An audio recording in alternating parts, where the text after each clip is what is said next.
Western Conference Finals starts Sunday afternoon.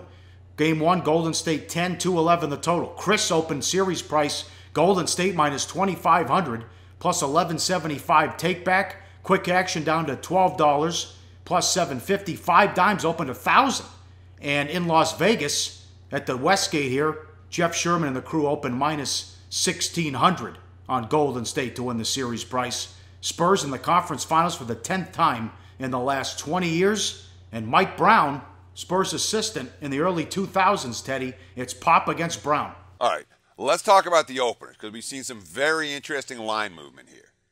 All right, now, when Cris opened, bookmaker, whatever you want to call them, their opening is Golden State 25-1 to win the series. You got to lay 25. That line's now in half. And that's just at bookmaker. You said 5 dimes. 5 dimes actually opened after Cris had already taken a bunch of Spurs money to win the series at the big plus prices. They opened minus 1250. Shoot. In an hour, minus 900. The plus 800 down to plus 600. And then Westgate opened in Vegas, and they're like, yeah, we don't care what's going on offshore. They opened Golden State minus 1,600 with the Spurs plus 900, and already they, too, have seen some early money on San Antonio for the series. Normally, when you see a team getting steamed for this series, you're going to see some type of a corresponding line move for Game 1. Because if you're making a big bet before the series starts, it makes no sense to do so on whatever team unless you think that team's going to win Game 1. But here's Golden State minus 10 in Game 1, and it took a little bit of money. We saw minus 115 on that minus 10, a little bit of extra juice you had to lay with the Warriors. So the markets think Golden State's going to win Game 1, and yet the markets think the Spurs are liver than the first look might think when it comes to winning the series. So to me, that's a head scratcher. You're not supposed to see the heavy San Antonio money until after they lose Game 1 if you're not seeing the corresponding Game 1 money to go along with it. Does that make sense, Pauly? Yeah, what do you think of Brown against Pop now? Well, I mean, Brown, he coached the Cavs when they were swept by the Spurs into the 2007 finals. He was a much younger coach at that stage of his career. He is someone who knows Pops, 3 rings.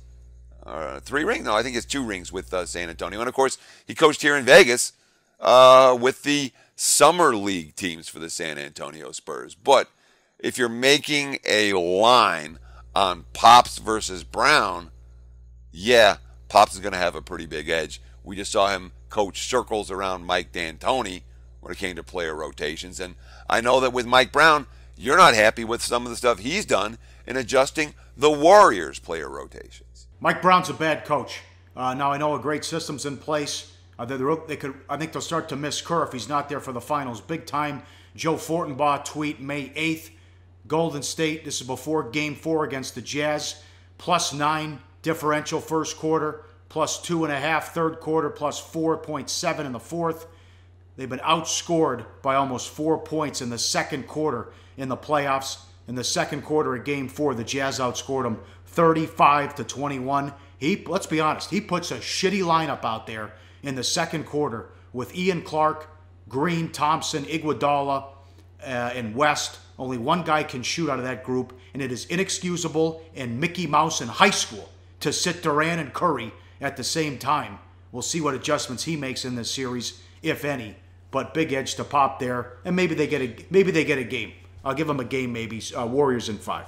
Well, so, I mean, you're saying all this where you don't like Brown, and yet here's Golden State as a team that has won all 8 of their playoff games. They haven't been a great point spread team, not as home chalk necessarily, unable to cover some of these double-digit numbers, but they've certainly been good on the highway, and they haven't lost a game yet. Now, they haven't been tested. Portland, had nothing in the interior, and that's obviously a problem against the Warriors. And Utah, for as much as they had, the Jazz didn't have the playoff savvy. They haven't been there before. San Antonio has. And the other thing with the Spurs, you have to wonder if they can get enough offense from players other than Kawhi Leonard. I would expect the Warriors to go small early. They're likely to have Andre Iguodala getting ample time on Kawhi Leonard defensively. And They're also going to force the Spurs fours to have to guard Durant on the three-point line. Those are not good matchups for San Antonio. But to say 5, I'm not a Spurs believer, and yet I think the Warriors get tested maybe a little bit more than that in this series. I'll say in 6. Hey, gang, for the full video, go to sbrpicks.com. Hey guys, thanks for tuning in to our channel.